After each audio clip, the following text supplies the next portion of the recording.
Once again, I would request everybody please do have your pens, your notebooks, your calculators along with you because I see and I forget.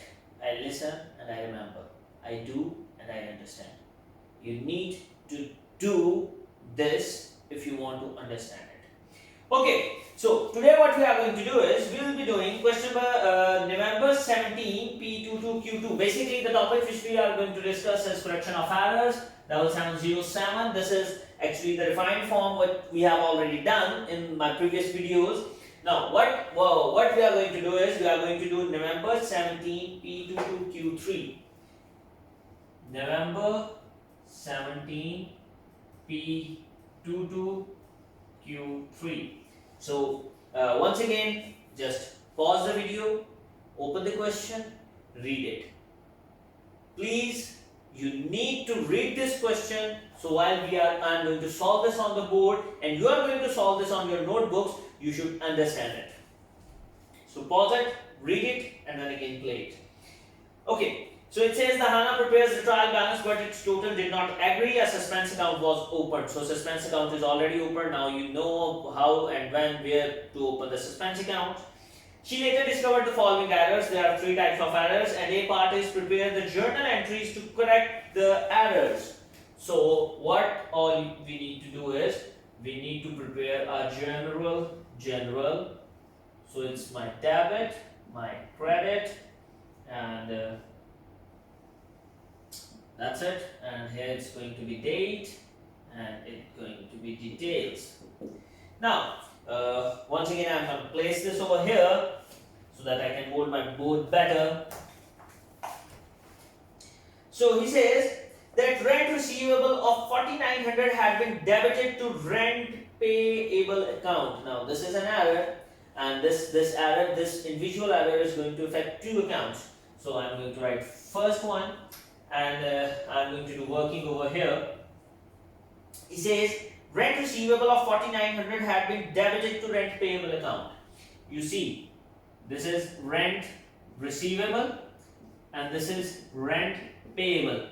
Rent receivable, this is actually income, and incomes should be credited, and rent payable is your what you should say, it's your expense, it's your liability, and it should have been credited. But what has happened is that rent receivable of 4900 had been debited to rent payable account. You had to write 4900 over here, but you have written over here. So now this is wrong. So what I am going to do is, first of all, I need to rectify my rent payable. What will I do it? I'll credit it. So over here I am going to mention rent payable and with the amount of 4900. And the other thing is that rent received should have been credited with 4900, which I have not. So I am going to write rent receivable, which is 4900. Now, as both have the credit effects and I do not know what is the debit effect, so what I am going to do is I am going to add it to suspense account, and the suspense account will be the accumulation of these two. So it is going to be 448, 18, 9, 9800. This is my first transaction. The second one is journal expenses paid 1200 had been correctly entered in the cash book. You see, the first impact is totally fine. The cash book is fine. Cash book but had been recorded in the journal expenses account as 2100. Now what you have done is that basically expenses were of 1200. They were of 1200 and you have increased them and you have recorded it with the help as 2100. You have over recorded them, and by what amount? By 900. By 900 you have over recorded your expenses. Now what you are going to do is you are going to rectify them. Once again, expenses, increase in expenses is debited and you have over increased it. Now you are going to reduce them. So when there is going to be a decrease in expense, it is going to be credited. So general expense and it will be credited with 900. And once again, it was correctly entered in the cash book. What I am going to do is I am going to give the second effect to suspense account, transaction number 2. The third transaction is no debit entry had been made for the purchases on credit from Poly 3400. So no debit entry had been made. This means that you have not recorded the purchases. Now what I am going to do is I am going to record purchases, and that is of 3400, and you have already made the credit entry because he says so that only the debit entry has not been made. So the credit would be to suspense account, and that would be of 3400. That's it, and you are done with A part, which is of 7, the worth of this A part was 700. Now the B part is that you have to prepare the suspense account showing the original difference in the trial balance. In the last video we have seen and what a suspense account is and how to prepare a suspense account. Now what I am going to do is, once again, I am going to make a suspense account.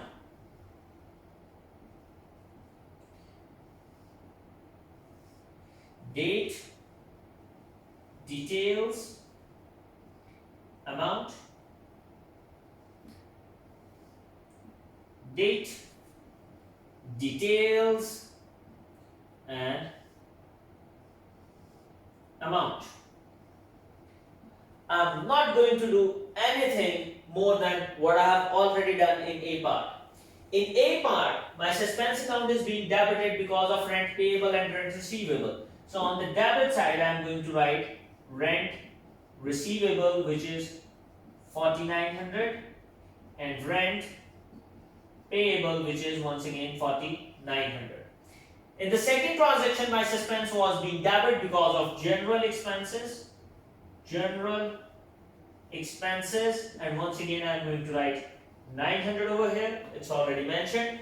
And the third transaction is that my suspense account, this is first transaction, and this is second transaction. And my third transaction is that suspense is being credited because of purchases. I am going to write purchases, and the amount is going to be 3400. That's it. Now what I need to do is I need to simply calculate it and balance it off. So it's like 9800 plus 900. This would be 10,000. 9800 plus 900. 10,700 and 10,700, and then I'm going to minus 10,700, 3,400 from 10,700. So I'm going to get 7,300. It's 437. 7,310. Yes, that's it. So this was my original difference. This was what? This was my original difference. Now I already have these, I have this, I have errors. So it was easy for me to calculate the original difference. Now the last key objective is part C, that you have to assess the impact on profit, or what do we call it? Profit. You have to assess the effect or impact of these errors on profit. So he says that the draft profit for the year was 15,600. So my draft profit was DRAFT. Draft profit was 15,600. 15,600. Now what I am going to do is, he says, 1. Rent receivable of 4,900 had been debited to rent payable. It was actually my income. I treated it as an expense. This was wrong. I had increased my expense and I have decreased my income. So this wasn't the right procedure. When I am going to rectify this, my profit is going to increase because this was my income, but I treated it as an expense, or you may say as a liability. So now what I am going to do is, I am going to say transaction number 1, and there is a whole description, you need not to write, it is already written, and the effect would be my profit will increase by 9,800. The next is Journal expenses paid 1200 had been entered as 2100. Once again, I have overstated my expenses. Now when I'm going to reduce my expenses, what will happen? My profit is going to increase. Error number 2, it will increase my profit by 900. And then finally we have third error. The third error is purchases. No debit entry had been made for purchases. Purchases were not recorded. Now when I am going to record my purchases, purchases are going to increase my cost of sale. The cost of sales increases, the gross profit of my profit decreases. So what I am going to do is, I am going to mention 3400 negative, and that's it. That's all which an examiner could ask from correction of errors. Thank you. I hope the video was helpful for you.